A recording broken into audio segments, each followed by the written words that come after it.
Not too sure how long I want to make this video, but I'll just do a little talk here on two articles I printed from ScienceDaily.com. The first one is, are brown dwarfs failed stars or superplanets? Astronomers find first signs that they can also form like a planet. I think their definitions are getting them confused.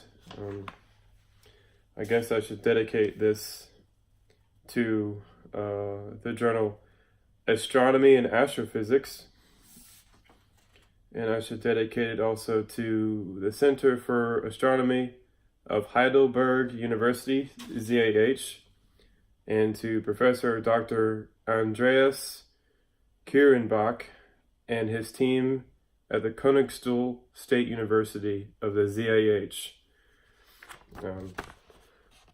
I'm not too sure if I pronounced all that the right way. I just want to dedicate this to you guys. A brown dwarf. I don't know if he'll be listening to this. I'm just gonna talk about it anyways.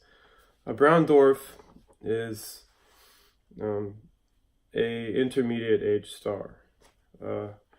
As stars cool and collapse, what happens is they gravitationally collapse and lose energy and heat and light. And they sit in the middle area between red dwarfs and Jupiters.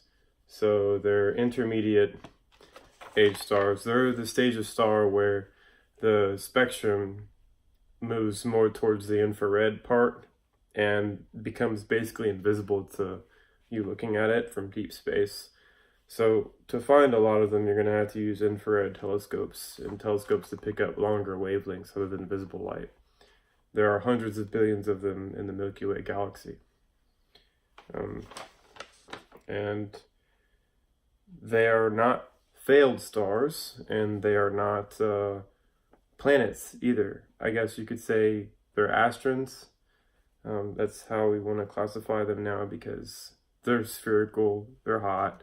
They have a very hot past history, and they're going to cool and collapse and form life on them, just like us. Which should segue into this next article I want to read.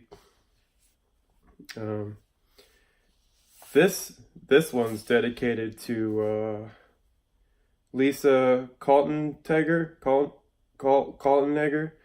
and Jack O'Malley James, and their case in a new paper published in Monthly Notices of the Royal Astronomical Society.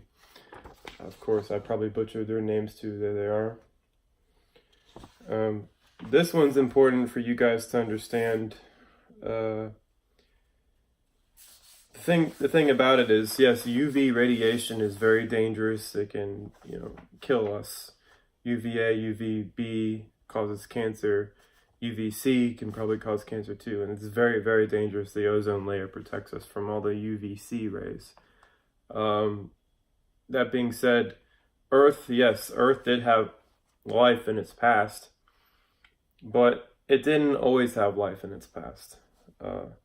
In fact, it's the very idea that Earth had much more violent radiation hitting its surface is why we have life to begin with.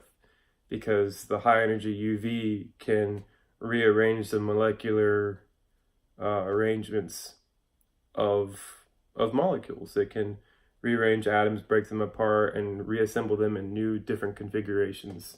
And that's one big reason why there's life, is the radiation that would have been harmful to us was actually very important to have early in the Earth's history when it was a bit younger. More or less like in gray dwarf stages. And also, I think you guys should understand that the early Earth was not inhabited. It says here, given that the early Earth was inhabited, the researchers wrote, we show that UV radiation should not be a limiting factor for the habitability of planets orbiting M stars. Our closest neighboring worlds remain intriguing targets for the search for life beyond our solar system. Don't look at the object's habitable zone as being dependent upon a hotter host star.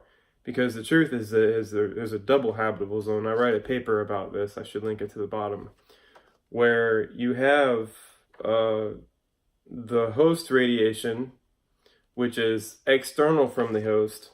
But what happens is when the star cools and collapses, the heat, it simmers down. It becomes more amicable to life forming. Which means as the heat radiates away and the star begins forming life, the habitable zone essentially becomes internal to the star. The external regions are too cold and the internal regions are too hot. Think about it like the Earth. If you're standing on Mount Everest, it's going to be too cold for you to live up there. It's not going to be habitable. But if you're near, a magma plume, you're not going to be, having a good time. The habitable zone on the Earth is essentially the Earth's surface. And you have to look at the younger, hotter Earths, which are more like Neptune or gray dwarfs, and look at them as being, the habitable zone as being deep in the atmosphere, where the temperatures and pressures are similar to Earth's surface. But there isn't an actual surface there, but it does have a habitable zone, meaning it's habitable there, which means when the life's forming in that area, it doesn't really matter how close or far it is temporarily to a hotter host star. Meaning the flares they can hit the surface of it. They can hit the surface of a Neptune or a gray dwarf or ocean world. But the atmosphere is so thick that it protects the internal habitable zone of the star where the life is forming. Which means it doesn't matter how high of a UV radiation there is hitting the surface, it's not going to go through. There could be gamma rays hitting it. There could be X-rays of various wavelengths. They're not going to reach the interior of the object. They're going to be prevented from destroying the life that's forming there as well. Life can mutate if it moves up, but that's for another talk. That being said, the very first opening statement for this article, life could be evolving right now on nearest exoplanets. Life is ubiquitous. Of course it's evolving on the nearest exoplanets. All you have to do is look to see if it's large enough. You have to measure its mass and see if it is evolving on a slow enough time scale to where it can form life. And this theory predicts that life should be everywhere. Sure, we can't see them with our radio telescopes. We can't see them broadcasting out, but they're there. They're so far away. Our technology isn't advanced enough to see them. We will eventually get there, I guarantee it. So life could be evolving right now on nearest exoplanets. Life is evolving on the nearest exoplanets, unless they're dead stars. If they're dead, well, they can't form life.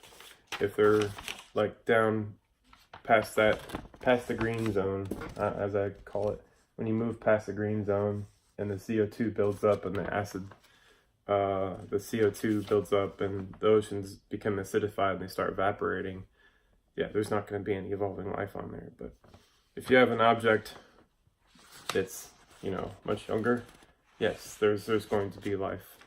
There's going to be life. Life finds a way. There you go.